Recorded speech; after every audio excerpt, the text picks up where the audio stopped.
Shalom saudara sekalian, kiranya kita selalu lapar dan haus akan kebenaran, karena manusia tidak hidup dari roti saja, tapi dari setiap firman yang keluar dari mulut Allah, dan firman itu mengubahkan kita menjadi baru. Hari ini saya menyampaikan renungan dengan judul, Doa itu keintiman, bukan tontonan. Matius 6 ayat 5-8. Dan apabila kamu berdoa, janganlah berdoa seperti orang munafik. Mereka suka mengucapkan doanya dengan berdiri di dalam rumah-rumah ibadat dan pada tikungan-tikungan jalan raya supaya mereka dilihat orang. Aku berkata kepadamu, sesungguhnya mereka sudah mendapat upahnya. Tetapi jika engkau berdoa, masuklah ke dalam kamarmu, tutuplah pintu, dan berdoalah kepada Bapamu yang ada di tempat tersembunyi. Maka Bapamu yang melihat yang tersembunyi akan membalasnya kepadamu. Lagi pula dalam doamu itu janganlah kamu bertele-tele seperti kebiasaan orang yang tidak mengenal Allah. Mereka menyangka bahwa karena banyaknya kata-kata doanya akan dikabulkan. Jadi janganlah kamu seperti mereka, karena Bapamu mengetahui apa yang kamu perlukan sebelum kamu minta kepadanya. Saudara, di bagian ini Tuhan Yesus sedang mengoreksi motif di balik kesalahan agamawi. Karena doa sebetulnya bukan tentang performance kita di hadapan orang lain, tetapi perjumpaan kita dengan Tuhan.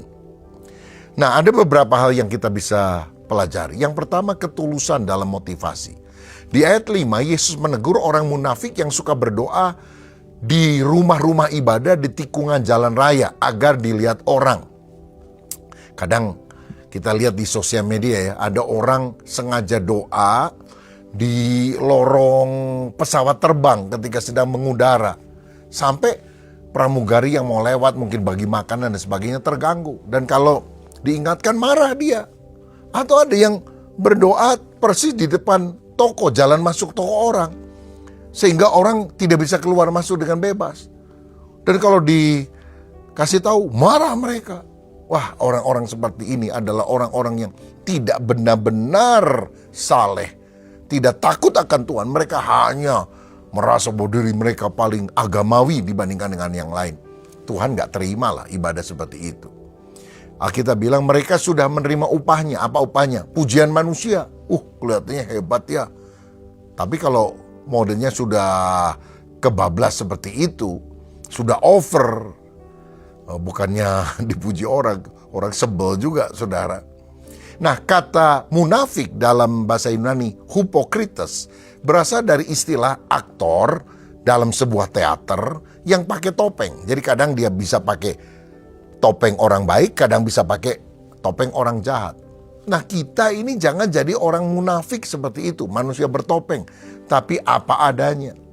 Ada banyak orang berdoa bukan untuk didengar Tuhan, tapi untuk ditonton oleh manusia. Padahal doa bukan tontonan. Doa adalah keintiman kepada Tuhan. Bahaya doa di depan umum adalah ketika doa tersebut ditujukan kepada telinga manusia dan bukan ke hatinya Tuhan. Doa yang pamer itu adalah pidato agamawi, bukan komunikasi rohani dengan Tuhan. Seorang anak kecil satu kali berdoa di dalam kamarnya, Tuhan Yesus, beri saya sepeda mini baru. Mamanya bilang, "Hush, ngapain teriak-teriak? Tuhan kan gak tuli." "Iya ma, tapi nenek di sebelah kamar kita kan agak tuli. Jadi kalau saya gak teriak-teriak, nanti nenek gak belikan saya sepeda mini baru." Lah, ini bukan doa kepada Tuhan. Ini ngomong kepada orang dengan mata tertutup. Ada seorang penulis rohani tentang doa, namanya E.M. Bounds. Dia pernah berkata, Tuhan tidak mendengar doa-doa yang indah, Ia mendengar doa-doa yang tulus. Jadi dalam doa, yang penting bukan kata-katanya mesti bagus, tapi hatinya yang mesti tulus. Ayo kita jalin relasi yang lebih akrab dengan Tuhan. Kedua, kita melihat ada kerahasiaan dalam hubungan. Di ayat 6, Yesus memerintahkan kalau kita berdoa, masuk ke dalam kamar, tutup pintu, berdoa kepada Bapa yang ada di tempat tersembunyi. Kamar merujuk pada ruang penyimpanan atau tempat rahasia di rumah Yahudi yang punya kunci. Ini adalah tempat di mana tidak ada gangguan, hanya ada Dia dengan Tuhan. Menutup pintu bukan berarti kita dilarang berdoa di gereja ya. Melainkan kita harus menutup dunia luar agar pikiran kita terfokus sepenuhnya kepada Tuhan. Doa adalah momen solitude, yaitu kesendirian yang kudus. Maka kalau kita berdoa, ya jauhkan HP, kemudian juga gangguan-gangguan lain, mungkin TV dimatikan dulu atau suaranya itu dimatikan sehingga tidak mengganggu konsentrasi kita. Dan kalau bisa ada tempat di mana kita bisa sendirian, walaupun tempat itu kecil, sederhana. Kita punya secret place, tempat rahasia di mana kita bicara kepada Tuhan di tempat tersembunyi. Maka Allah dari tempat tersembunyi akan membalas secara terang-terangan di depan semua orang. Dan yang ketiga adalah kepercayaan dalam kata-kata. Ayat 7-8 dikatakan, kalau doa jangan bertele-tele, artinya bicara tanpa henti, ngoceh, atau mengulang-ulang kata seperti mantra. Ayo ucapkan ini 15 kali, 20 kali. Jadi kebiasaan itu adalah kebiasaan orang yang, kata Yesus, tidak mengenal Allah. Yang mengira dengan banyaknya kata-kata akan membuat doa kita dikabulkan. Bapa Surgawi tahu apa yang kita perlukan sebelum kita memintanya. Dan waktu kita meminta, bukan karena Bapa tidak tahu, tapi supaya kita ini bisa ngomong, menjalin keakraban dengan Bapa. Bapak itu tahulah keperluan anaknya itu apa. Tapi senang kalau anaknya datang, Pak, tolong beliin buku baru ya. Saya kan udah sebentar lagi masuk sekolah kelas baru. Bapak akan senang. Oke, sip. Ayo kita belanja, ayo kita jalan.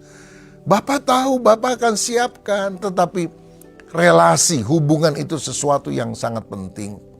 Nah, jadi dalam doa juga, jangan dipikir kalau kita doanya itu bertele-tele, semakin banyak kata-katanya, semakin didengar doanya. Martin Luther pernah bilang, semakin sedikit kata-kata, semakin baik doanya. Apa yang dimaksudkan? Bukan doa singkat, setengah menit selesai, bukan gitu. Tapi doa itu harus tertuju kepada Tuhan. Ada seorang hamba Tuhan senior pernah berkata, doa itu harus sedikit meminta, banyak menyembah.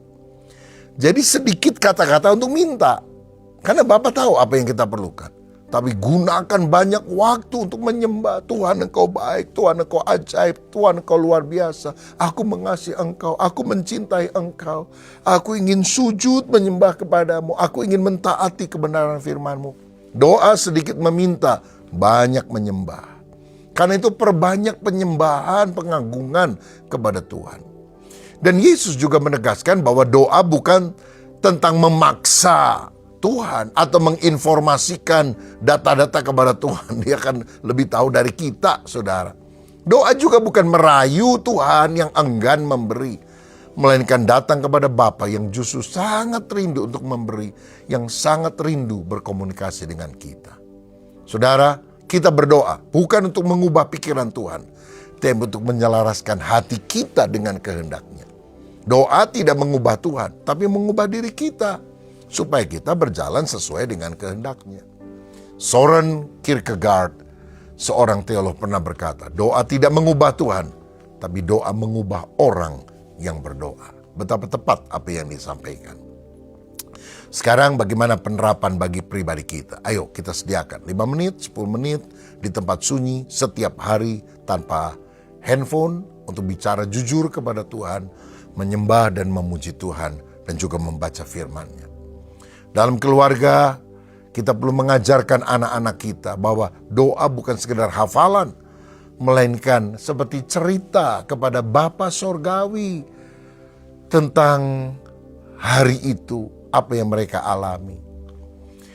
Di tempat pekerjaan, lakukan doa singkat di dalam hati sebelum rapat atau memulai tugas, sebagai bentuk ketergantungan pada Tuhan secara diam-diam.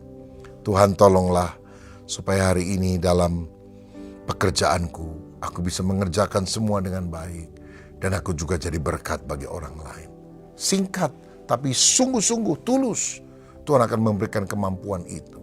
Dalam pelayanan, saat kita memimpin doa di mimbar, fokus pada komunikasi dengan Tuhan, bukan merangkai kata-kata puitis demi memukau jemaat. Dan pelayanan pun harus disiapkan di dalam doa terlebih dahulu. Man's power terbatas, God's power tanpa batas. Dan kuasa Tuhan bekerja waktu kita sungguh berdoa kepadanya. Tuhan Yesus kiranya memberkati. Mari kita berdoa. Bapa, terima kasih.